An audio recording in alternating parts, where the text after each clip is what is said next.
but I wanted to mix up the narratives, and so it would be like sort of this gigantic whirlwind of imagery, as if like a bunch of gay museums or something, got all mixed up and confused, and so you really had to force the connections between all the imagery. In my mind, it sort of made sense, but it was less linear in other people's, and tougher, but hopefully, in my mind, it could have been better. And so, than the Pinocchio show. So this was a whole series about River Phoenix being abducted by blue meanies, but saved by sort of teddy boy John Lennon. And even though neither River Phoenix or John Lennon were ostensibly gay, I felt like they were definitely alternative others, that they were both, striving for something that was better and had starry eyes, utopically thinking, being either of a hippie generation or raised by hippies, wanting a better tomorrow, and maybe came to an end being subjugated against by their society. And I would have little art jokes in there, like this little Matisse thing. This is images, and there were a bunch of these throughout the show. This was an image of, I was doing Keanu sightings, and this is way before The Matrix or even Speed, where Keanu was still a pretty marginal character.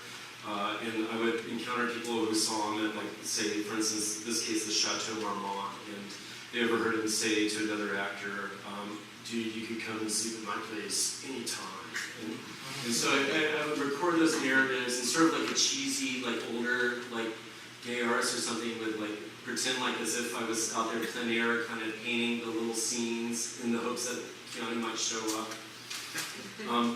These were drawings of the character Maldor from the visionary 18th century vampire fiction book Les Chants de Maldor.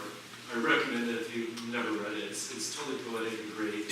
He was from the same generation as Arthur Rimbaud, and keep with a sort of symbolist edge. These were pictures of Rimbaud as Maldor, as drawn by Verlaine in the style of Odion Rayon. So a big postmodern mouthful. Also, these were intermixed with these images that I found, that I created from this narrative that I found from an old gay porno tape of this kind of cute hustler kind of guy who, it was one of those interview tapes where like some seedy like troll off screen interviews him, and then they have horrible sex together at the end, so it's like tragic. But this guy was kind of smart and sort of a weird romantic, like his favorite actor was Kirk Cameron. So this is Kirk Cameron, as you guys know, born again Christian. Intermixed with, these are pictures of Archie, as if Archie and Reggie were lovers. And then Archie's been abducted by aliens and finds out that he's an alien and everybody else is normal. I always think that Archie, I love comics, it is my vocabulary in a way, but I always felt that Archie was really influenced by Tintin, by Hergé, who I think was influenced by Hergé, the Japanese woodblock artist, and of course I love Henry Darger like everybody else. And so these were images of Archie as done by Hergé with a little Darger thrown in to make it fun. Intermixed with these images that I got this whole album of these photos that a guy who worked at a photomat collected who died of AIDS-related causes of these pets in peril. And I painted them on the sides of the image and did list out the landscape, really thinking about the Goya black paintings, in particular the dog painting where he's going up quicksand, because I thought that was such an instant allegory, because you could suture into the icon of the animal because it's an anthropomorphized figure. Become them or feel their emotion, and their emotion would be expressed in the background. So anyway, this, to give you a sense of what this show is like, this is a sighting of Keanu Reeves at Agnes B. He drove up in his motorcycle, bought a motorcycle jacket, and fled the scene. Here's a picture from Rimbaud's Maldor levitating a kid into his vampire world with the captions were in French to further sort of befuddle the viewer, to make them think about what it meant for themselves. This was a self-portrait of me holding a soccer ball, because the hustler guy said that he hated sports when he was a kid. Here's John Lennon and River Phoenix in the island of the monsters of Yellow Submarine, where it's sort of this sort of aberrant sexuality on haywire. Here they are falling into the sea of holes.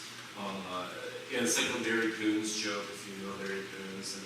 And they're giving out towels, and it says complimentary colors. So, oh my gosh. So we're on the And you guys, I am going through them fast, and if you have any questions, let me know. You guys have any questions? How much text did you include at the exhibitions?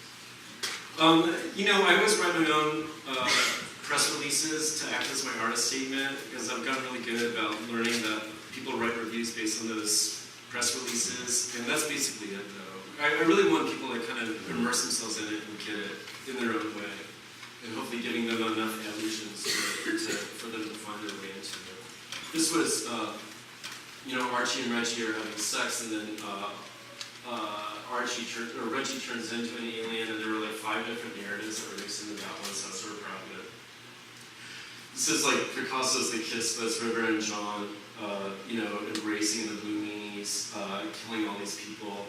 This is before the AIDS cocktails and stuff too, and so I had friends who were dying, and AIDS was definitely still like on the landscape. But this sort of had a happy ending, or maybe a false happy ending, like the narrative where these sort of dogs are a couple, and they seem like they're kind of blissed out. All you need is love, love, love. As Keanu and River are on the words yes for the Yellow Submarine. It's sort of over the top euphoria. Anyway, I enjoyed that show, but I found like the main thing I really loved doing was painting.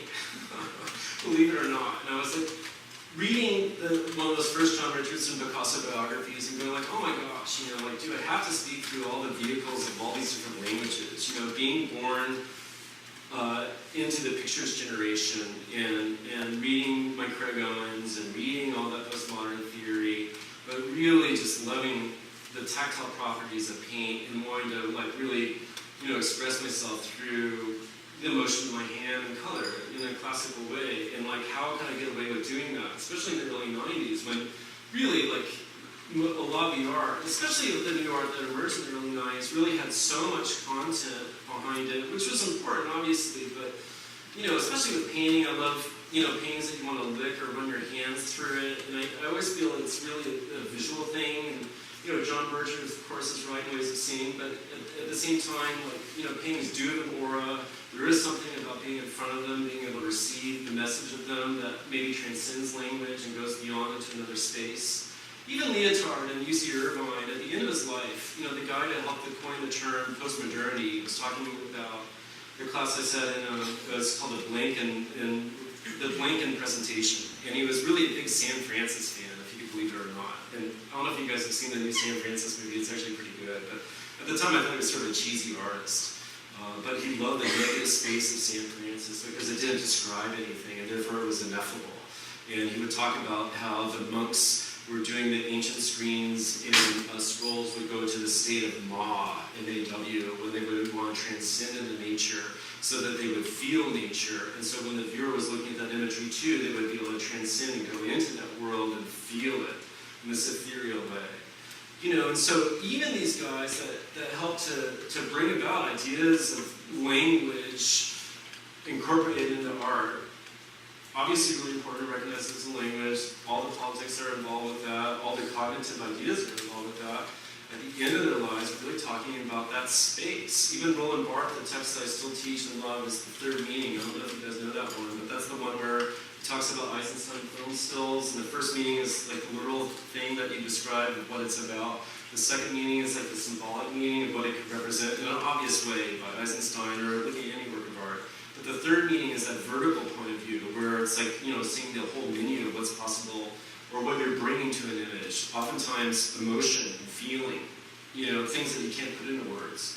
And I'm starting to think about, at this point, like ideas of Kant and, the critique of judgment and the idea of the sublime. How can you make something that's totally makes you feel a small part of a much bigger thing that you can't put a frame around, or that extends beyond like your natural experience in the world, where you become conscious of your consciousness, or can you even make art that's like that? And loving, the classics like Michelangelo and Da Vinci. When you look at Michelangelo, obviously, it's I think a sublime kind of feeling. It's like looking at the Grand Canyon, wondering like, how did this guy make this thing so long ago and still have a life of its own now? Even though he had his content reasons for making his work, in our day and age, we're bringing something else to it that still has a life of its own. And want to explore that, because I think ultimately, obviously, art needs to be able to do that, to extend beyond the epoch that you're making it, or my favorite artists are all trying to do that or doing it.